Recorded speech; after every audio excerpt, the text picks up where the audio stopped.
Elektromobillər haqqında ən çox verilən suallardan biri budur. Bu maşınlar neçə il işləyir və batareyaları bitəndən sonra nə olur? Gəlin bunu sadə və real faktlarla izah edək. Əvvəlcə elektromobilin istifadə müddətindən başlayaq. Müasir elektromobillər orta hesabla 10-dan 15-ə qədər il problemsiz istifadə olunur. Əsas məsələ mühərrik deyil, batareyadır. Elektromobil batareyaları adətən 300 min kilometrdən 500 min kilometrə qədər xidmət göstərir. Bu göstərici sürmə tərzindən, iqlim şəraitindən və şarj vərdişlərindən asılıdır. Məsələn, BYD-nin Blade Battery adlanan LFP batareyaları daha uzun ömürlüdür və 15-dən 20-yə qədər işləyə bilir. Vacib bir məqam var. Batareya birdən-birə ölmür, sadəcə zamanla tutumu azalır. Əgər əvvəl bir şarjla 500 km gedirdisə, zamanla bu məsafə 400-ə, daha sonra 350 km düşür. Yəni maşın hələ də işləyə qalır, sadəcə yürüş məsafəsi azalır. Bir çox ölkədə batareyanın sağlamlığı 70%-dən 80%-ə qədər olduqda bu normal hesab olunur. İndi isə ən maraqlı hissəyə keçək. Elektromobil üçün zəif sayılan batareya tam yararsız demək deyil. Bu batareyalar ikinci həyat mərhələsinə keçir. Onlar günəş panelləri üçün enerji saxlama sistemlərində, evlərdə ehtiyat enerji mənbəyi kimi, zavod və şarj stansiyalarında istifadə olunur. Bu mərhələ batareyaya əlavə 5-dən 10 ilə qədər ömür qazandırır. Bəs bundan sonra nə baş verir? Tam yararsız olan batareyalar utilizasiya olunur, yəni təkrar emal edilir.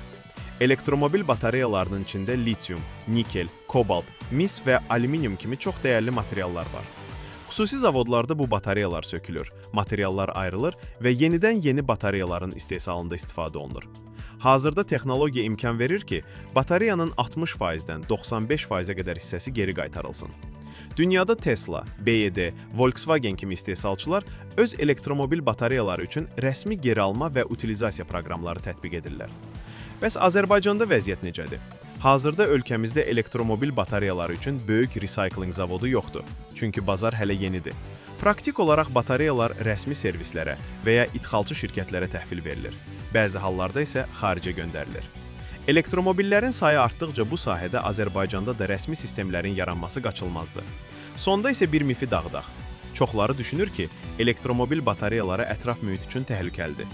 Əslində isə təhlükə yalnız batareya nəzarətsiz şəkildə atıldıqda yaranır. Düzgün utilizasiya edildikdə elektromobillər ömür boyu daxili yanma mühərrikli avtomobillərdən daha ekoloji təmizdir. Yekun olaraq deyə bilərik ki, elektromobilin batareyası zibil olmur. Əvvəl maşını hərəkətə gətirir, sonra enerji anbarına çevrilir. Daha sonra isə yenidən xammal olaraq dövriyə qayıdır.